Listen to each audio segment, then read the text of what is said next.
ఓం శ్రీ గురుభ్యో నమః. ఓం నమో భగవతే వాసుదేవాయ. ఈరోజు ఆషాఢ శుక్ల ఏకాదశి అనగా తొలి ఏకాదశి యొక్క మహిమను శాస్త్ర ప్రమాణాలతో తెలుసుకుందాం. ఆషాఢ మాసానికి సనాతన ధర్మంలో ఒక విశిష్టమైన స్థానం ఉంది. ఆషాఢ అనే పదానికి బ్రహ్మచారి చేతిలో ఉండే దండంతో సంబంధం ఉందని ఆచార్యులు వివరిస్తారు. ఈ మాసంలో వివాహాలు వంటి శుభకార్యాలు చేయకూడదని శాస్త్రం చెప్పింది.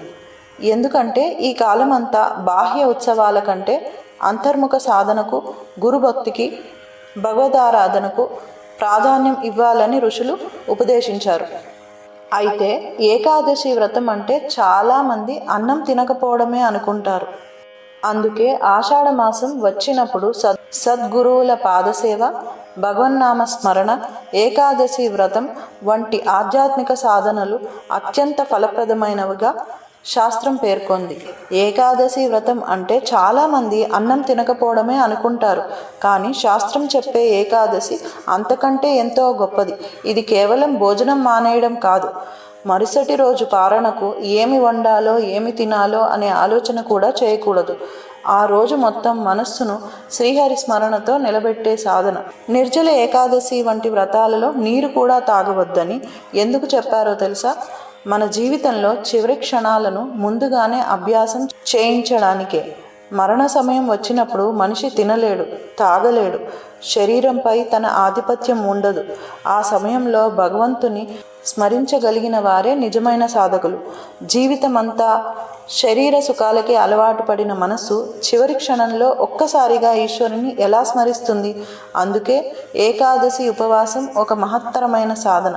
కొంతసేపు శరీర అవసరాలను పక్కకు పెట్టి మనస్సును ఇంద్రియాల నుండి భగవంతుని వైపు మళ్లించే అభ్యాసం. ఈ అభ్యాసమే అంతిమ సమయంలో కూడా ఈశ్వర నామస్మరణకు కారణమవుతుంది. ఎంతమంది వైద్యులు ఉన్నా మరణాన్ని ఎవరు ఆపలేరు.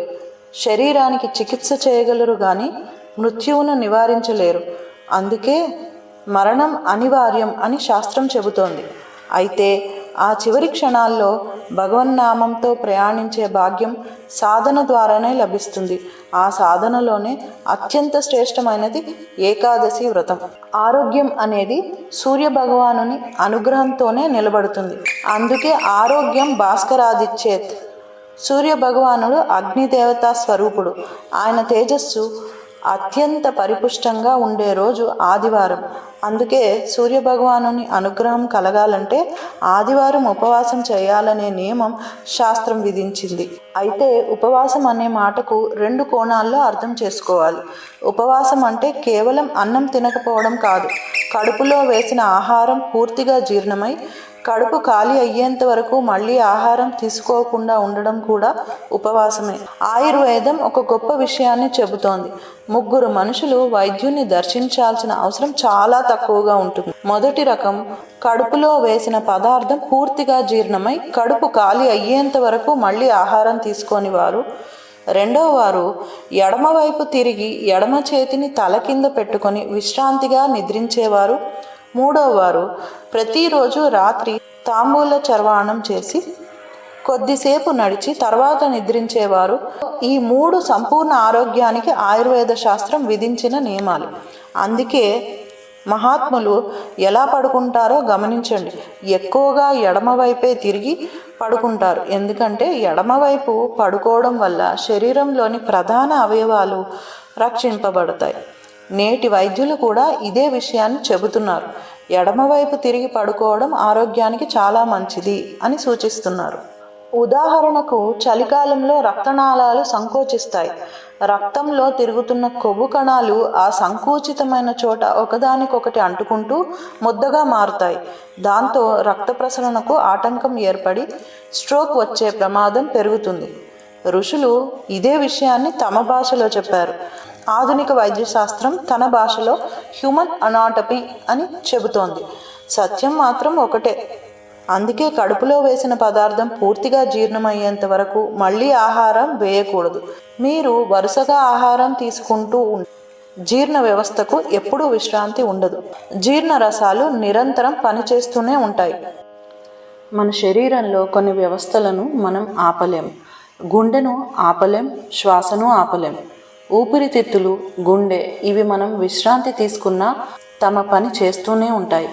కానీ ఒక వ్యవస్థకు మాత్రం మనం విశ్రాంతి ఇవ్వగలం, అదే జీర్ణ వ్యవస్థ. అందుకే శాస్త్రాలు ఉపవాసాన్ని విధించింది. కడుపులోని కండరాలకు విశ్రాంతి ఇవ్వమంది. కడుపులో ఆహారం లేకపోతే ఆ కండరాల కదలిక తగ్గుతుంది, విశ్రాంతి లభిస్తుంది, శరీరానికి పునరుత్తేజం కలుగుతుంది. కడుపుకి కంటికి కూడా ఒక సంబంధం ఉంది. కడుపు నిండినప్పుడు మత్తు వస్తుంది, కడుపు ఖాళీగా ఉన్నప్పుడు నిద్ర తూగుతుంది. అప్పుడు మనస్సును ఈశ్వరునిపై నిలబెట్టడం సులభం అవుతుంది. భగవంతుని ఆరాధన, జపం, ధ్యానం మరింత ఏకాగ్రతతో చేయగలుగుతారు. అందుకే ఉపవాసంలో ప్రధాన నియమం అన్నం తినకుండా ఉండటం. అయితే శాస్త్రం ఎప్పుడూ కఠినంగా వ్యవహరించదు, దయతో మినహాయింపులను కూడా చెప్పింది. 8 సంవత్సరాల లోపు పిల్లలు ఉపవాసం చేయకూడదు. అలాగే 80 సంవత్సరాలు దాటిన వృద్ధులు కూడా చేయకూడదు. వారి శరీరం ఆ నియమాన్ని భరించదు. మరొక మినహాయింపు ఆహారం తీసుకోకపోతే ప్రాణాపాయం కలిగే వ్యాధి ఉన్నవారు.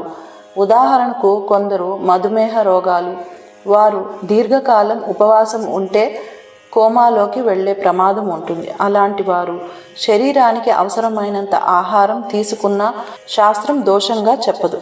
ఎందుకంటే శాస్త్రం మనిషిని రక్షించడానికే, కష్టపెట్టడానికి కాదు. అందుకే ఉపవాసం అంటే శరీరాన్ని బాధ పెట్టడం కాదు, జీర్ణ వ్యవస్థకు విశ్రాంతి ఇవ్వడం. ఈ రోజుల్లో పెద్ద పెద్ద పరిశ్రమల్లో కూడా యంత్రాలను కొంతకాలం ఉద్దేశపూర్వకంగా నిలిపివేస్తారు. దానిని షట్ డౌన్ అంటారు. ఎందుకు చేస్తారు?